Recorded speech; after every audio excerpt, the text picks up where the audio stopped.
Hello and welcome back. This is episode 2 of Chapters, our little lockdown experiment where we're going to talk to different authors about the books and about just different things that are getting them through this time. So I'm going to leave it over to my beautiful, glamorous assistant, Fionnuala now.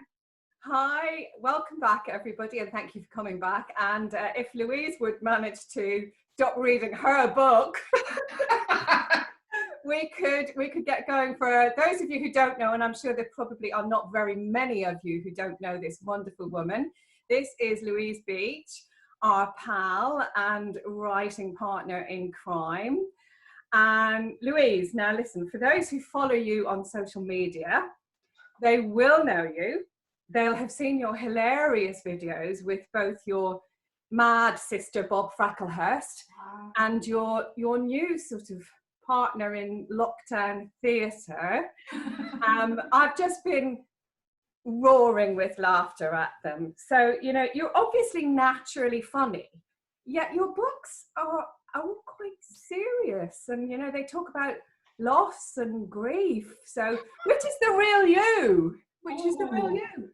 Well, it's both the real me. You know what? Claire said a really good thing at the launch, the online launch the other week. She said, I think she said I was an empath when I said that the laughter is not fake. This is real. This is not a facade. But deep down, yeah, I'm a very feeling person. So you feel it all intensely, don't you? You feel the happiness, the sadness, the grief. Just feel everything intensely, and including the comedy.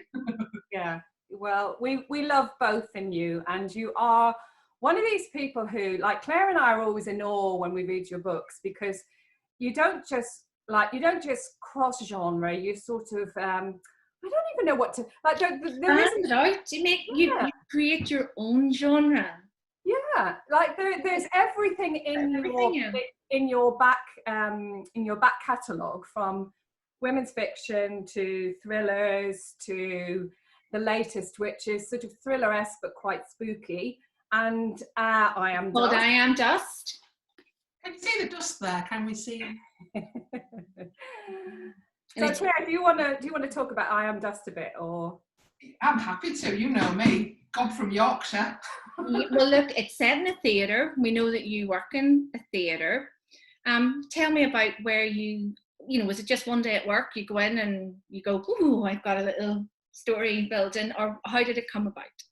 I've always thought, you'd probably agree, that a theatre would be such a good setting for a book. Obviously some books are set there because you've kind of got the drama on stage, you've got the secrets of backstage, and obviously there's all this drama which works well in a novel. And I always thought a haunted theatre would be good, but it was that. But I don't know if you guys are the same.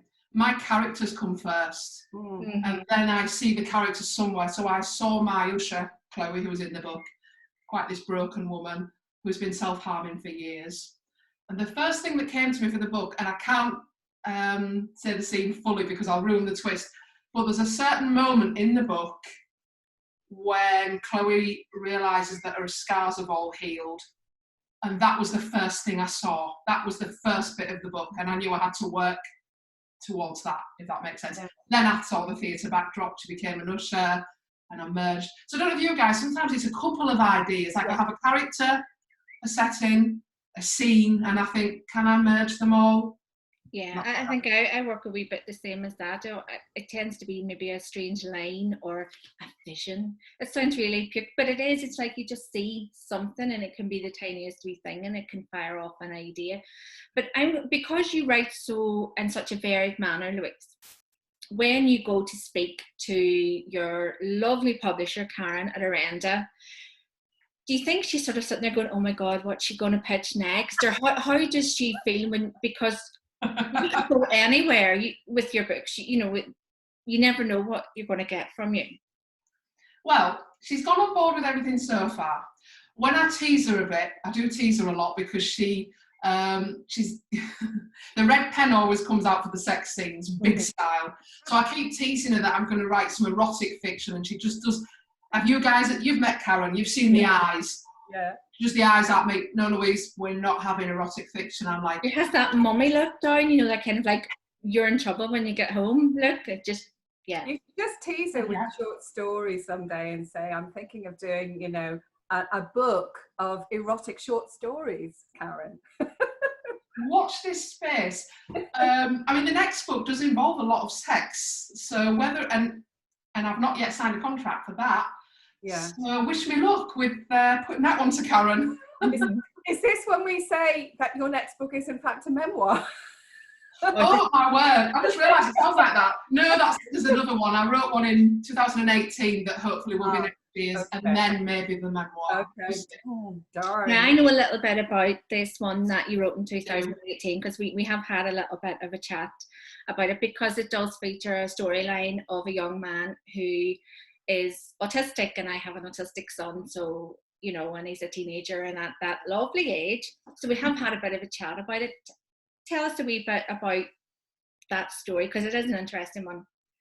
Yeah, it's again, like with a lot of things in my life, and probably with you guys, sometimes something in real life triggers an idea. And I have a lovely friend who's a radio presenter whose show I'm often on, and she has a real life twins who are autistic. One of them is perhaps so high on the spectrum he'll probably always have to live with them, and the other twin, he maybe will live independently one day. So the lovely young lad who is higher on the spectrum, when he was about 20, his sex drive just went through the roof. It was all he could talk about, and obviously you having a son, they just say what comes into their heads, don't they? They just say it. So he was honest and want to meet a girl, and I mean my heart broke, but he's a very physically beautiful looking boy, but the minute he went and spoke to girls, they just weren't interested, and his heart was broken. Anyway, one time it got really, really bad, and Fiona said to me, am I a bad mum if last night my husband and I talked about taking him to Amsterdam and just paying a professional? And I said straight away, I said, no, you're not a bad mum. You're not a bad mum at all, because you're thinking of his needs. And I said, and maybe there is a professional out there that caters to this kind of thing. Who knows? And obviously that starts getting me thinking, stories. Louise, I so want to read Get this. the notebook out and write it down. Yeah.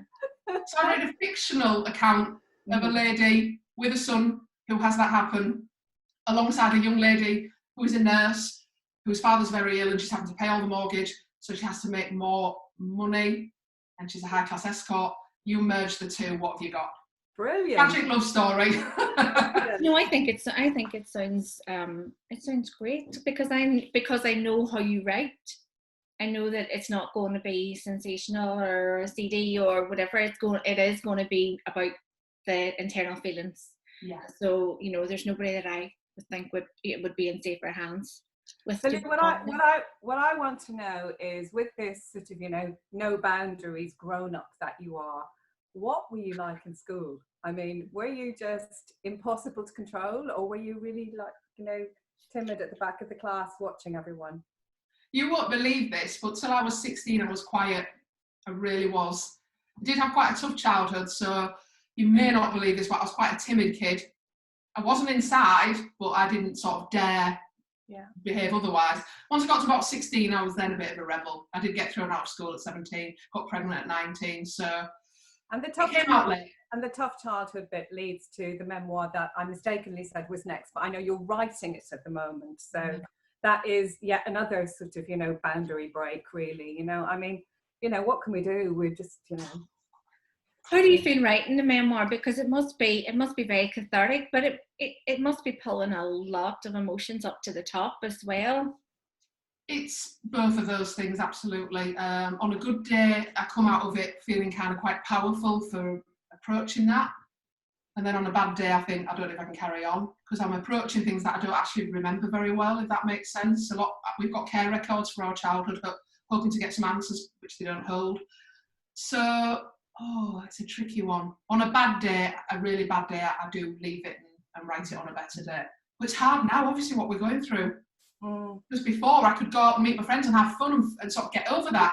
But you've been really writing. It's obviously suited you, because you've said, you know, to us separately that you're, you know, because we're struggling, you know, like. Are you both struggling then? Well, Claire has a deadline, so she's just getting on with things. I have to.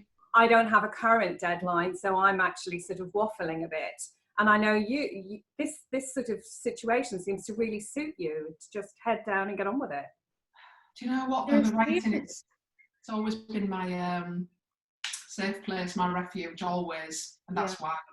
Yeah. But I feel like for you, Claire, with a deadline, that adds not nice edge to it, doesn't it? Because you get anxious. Normally I love deadlines. I've always worked to them, but I think just because this is a very, very, very strange time, it can feel a bit like, oh, please stop. Just let me process what's going on in the world, and then I'll process what I'm writing. But that's it. I'm writing rom-com at the minute. Oh, that's good. So, it's nice and bouncy, and I wrote a little bit of a kind of, I have a friend who uses the term erst, which is, oh God, unresolved sexual tension. Oh. So I was writing a very ersty scene last night. There was loads of tension, and you were, will they, won't they, will they? So that was quite fun, actually. That was quite distracting. I need to write some sex, don't I? Yeah, keep it ersty. I think Karen would approve of. Yeah, keep it. Hashtag erst. Yeah, new hashtag. I'm going to so hashtag that now. Hashtag the erst. So listen, Lou, what's been the funniest thing that's happened to you in the last couple of months in lockdown? Can you even share?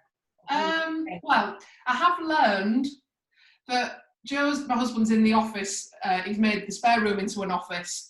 I have learned to not just burst in there and check he's not in a meeting with people all over the world before I say what I say.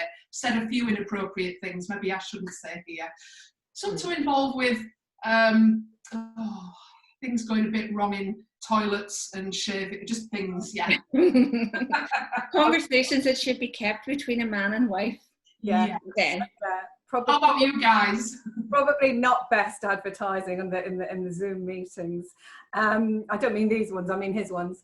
What's been I don't know. It's just for, I'm sort of locked in with my husband, who I've been with a long time, and we're discovering sort of that actually we quite like it like rabbits. At it like rabbits.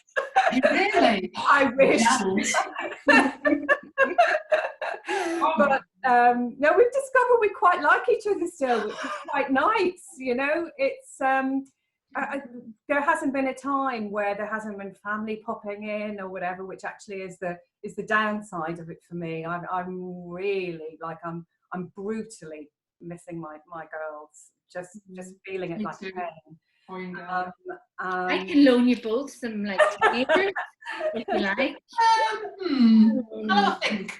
No, it wouldn't be the same. But yeah, so I miss them painfully. But it's if I have to be locked down with anyone, I'm glad it's him. Let's put it that way. That's nice. What about you, Claire? What's just one big long string of misery here. Do you know what? The thing that's keeping me going is all these chats and the fact that we can't do it. And I do keep saying to my kids all the time, imagine this was happening even 5 years ago when we didn't have FaceTimes and Zooms and Skype and the technology wasn't there that we could keep in touch. So, as far as shitty things happening, we're kind of doing okay. And we know that we're doing it for a good reason, and that we're keeping the people that we love safe. So, and every day that goes by where your loved ones are safe, you just feel incredible. I know that sounds really corny, but you feel incredibly grateful.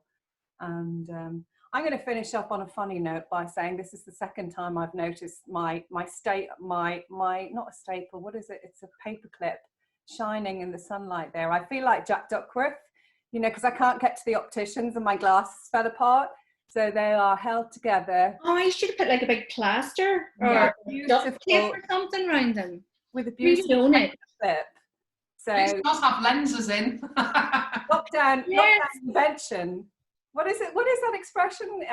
Invention is the greatest. What is it? Mother of invention. Necessity is the mother of invention. That's it. Yeah. So. Do you have the lovely glasses there, Louise? No, you can't show everybody. Louise did an online launch for I can't remember where I put. And she looked very studious. That was hilarious. With her glasses that had no lens in.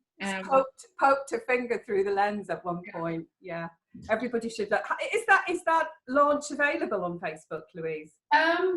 It'll be on my timeline. I mean, I've saved it. So maybe, in another 6 months I'll share it again. I've saved it on Facebook.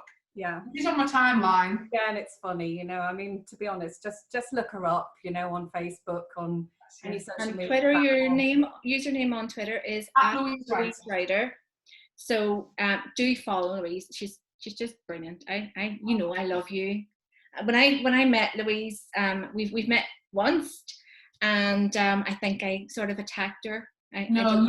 Loved me. I ran across a room in a very public place. Yeah, but I was waiting. And she didn't call the police, so I'm always really grateful for that, my darling. But for everybody watching, I Am Just is out now. Where can people get a hold of it, Louise?